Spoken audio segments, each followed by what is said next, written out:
बघूनच खावीशी वाटणारी आणि तोंडाला पाणी सुटणारी अशी बटाटा रस्सा भाजी आज आपण सुवर्णास किचनमध्ये बघणार आहोत।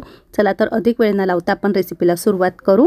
एकदम झटपट आणि सोप्या पद्धतीमध्ये कमी साहित्यामध्ये आज आपण बटाटा रस्सा भाजी कशी करायची ती बघणार आहोत। या ठिकाणी मी 2-3 मीडियम आकाराचे बटाटे ना साळून घेतले आणि त्याचे काप केले। काप थोडेफार मोठेच ठेवलेले आहे। त्याचबरोबर इथे मी काही ग्रीन पीस घेतलेला आहे। ग्रीन पीस नसेल तर तुम्ही नाही घातला तरी पण चालेल। इथे एका प्लेटमध्ये कढीपत्त्याची पानं, कोथिंबीर, अर्धी वाटी किसलेलं खोबरं, 4-5 हिरवी मिरची, 7 ते 8 लसणाच्या पाकळ्या, अर्धा इंच आलं घेतलेलं आहे। वाटण तयार करायचे आपल्याला, त्यासाठी हे सर्व पदार्थ आपल्याला मिक्सरच्या भांड्यामध्ये टाकायचे। फक्त कढीपत्ता सोडून सर्व आपल्याला जिन्नस पाणी टाकून एकदम बारीक पेस्ट करून घ्यायची आहे। तर अशा प्रकारे इथे मी पेस्ट करून घेतली आहे।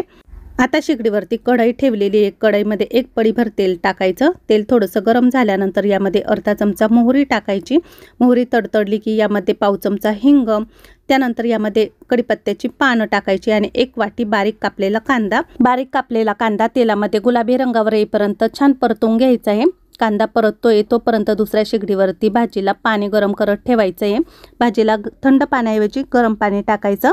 आता कांदा पण थोडासा गुलाबी झालेला आहे। यामध्ये आपण 1 चमचा बेसन पीठ टाकायचं। बेसन पीठ टाकल्यामुळे ना भाजीला थिकपणा येतो आणि टेस्ट पण छान लागते भाजीची। हे पण छान मस्त परतून घेतल्यानंतर आता आपण जे वाटण वाटलेलं आहे मिक्सरच्या भांड्यामध्ये ते वाटण पण टाकायचं।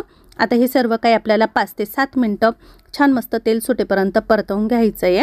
तोपर्यंत इथे मी तुम्हाला माझे सर्व प्रकारचे घरगुती मसाले दाखवते। काचेच्या बरणीमध्ये मी सर्व मसाले भरलेले आणि हे सर्व मसाले आपल्याकडे मिळतील। ऑर्डर करण्यासाठी वरती स्क्रीनवरती नंबर आहे, ऑर्डर करू शकता तुम्ही।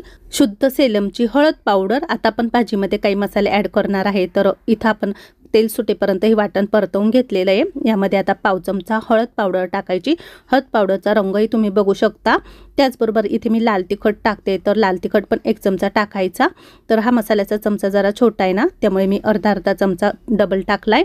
त्यानंतर 1 चमचा काळा मसाला टाकायचा आहे। तर हा काळा मसाला खूप छान आहे। यामध्ये कांदा पण वापरलेला आहे आणि बिना कांद्याचा पण आपल्याकडे मिळतो। तर अशा प्रकारे हे सर्व मसाले टाकल्यानंतर आपल्याला हे सर्व चांगलं तेलामध्ये परतवून घ्यायचं आहे। यानंतर यामध्ये 1 चमचा धने जिरे पावडर पण टाकायची। तर ही धना पावडर पण मी घरगुती पद्धतीने घरीच तयार केलेली आहे।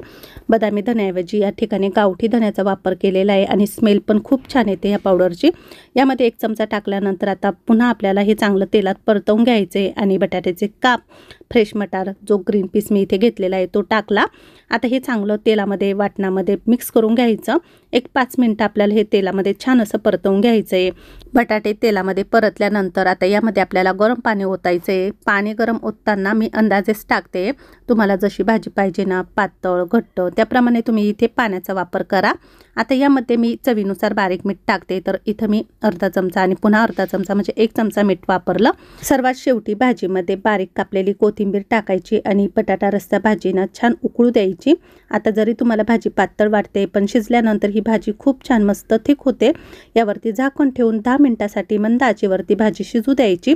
10-15 मिनिटं झाली आणि भाजीचा रस्सा पण थोडासा कमी झाला। आपली बटाटा रस्सा भाजी छान मस्त दिसते, रंगही भाजीला मस्त आलेला आहे। आणि इथे बघू शकता तुम्ही आपली भाजी। अशा प्रकारे ही भाजी आपण भाकरीसोबत, पोळीसोबत, भातासोबतही खाऊ शकतो। यामध्ये तुम्ही अजून पण भाज्या ॲड करून टाकू शकता। आता बटाटा पण शिजला आहे की नाही बघू। तर हे बघा, बटाटा प्रेस केल्यानंतर शिजलेला आहे। आता आपली बटाटा रस्सा भाजी झालेली आहे। तुम्हाला कशी वाटली रेसिपी? आवडली असेल तर कमेंटमध्ये नक्की सांगा आणि ट्राय करून बघा। अशाच नवनवीन आणि पारंपरिक रेसिपी सोबत आपण परत भेटू। तोपर्यंत सर्वांना बाय बाय।